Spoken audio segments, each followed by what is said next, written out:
All right, moving on, alarm bells are rising across European capitals as President Trump's return to power reshapes the geopolitical landscape, with Ukraine's fate hanging in the balance and NATO's foundations shaking. Europe confronts its starkest challenge since World War II. The question isn't just whether Europe can resist Trump, it's whether it can survive without America.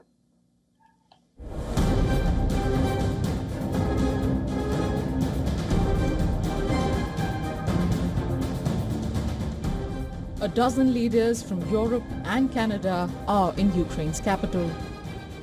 They have gathered to mark the third anniversary of Russia's invasion of Ukraine.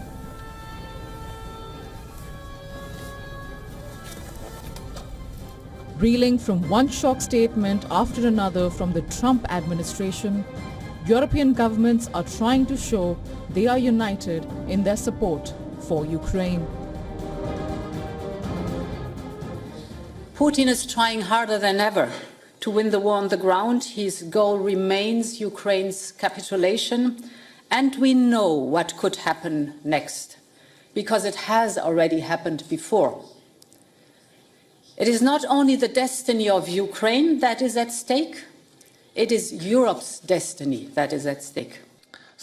Russia's strategic target is Europe, European way of life, and therefore its security. European destiny cannot be defined without Europe.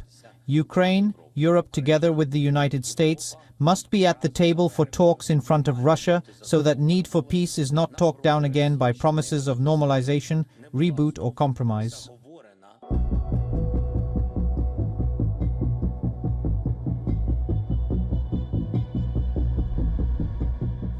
But beyond the bravado, it all boils down to hard power. The big question: can NATO stand alone and face Moscow without Washington's support? The reality of Europe's defense capabilities tell a more complex story. According to estimates, in order to effectively deter Russian aggression independently, Europe would need to mobilize approximately 300,000 additional troops and increase defense spending by at least $240 billion annually. They would need over 1,400 new main battle tanks and 2,000 infantry fighting vehicles, surpassing the current combined inventories of major European military powers.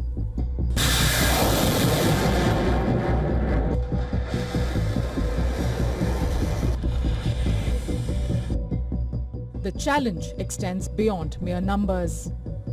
Where will the billions come from? Who would coordinate? Who would take the lead?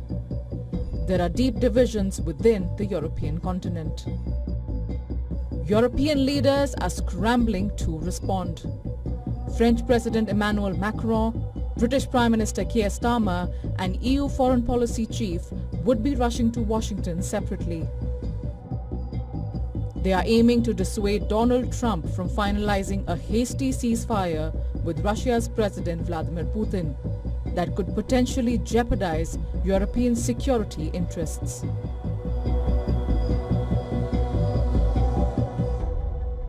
No deal without this can work.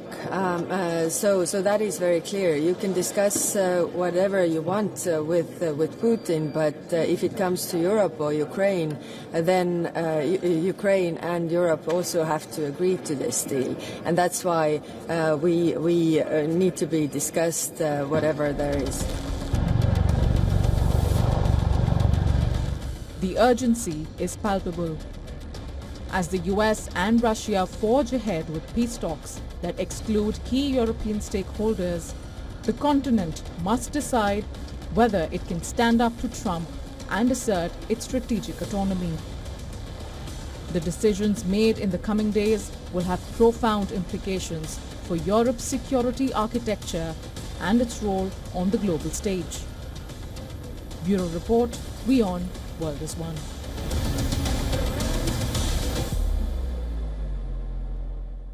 For all the latest news, download the WION app and subscribe to our YouTube channel.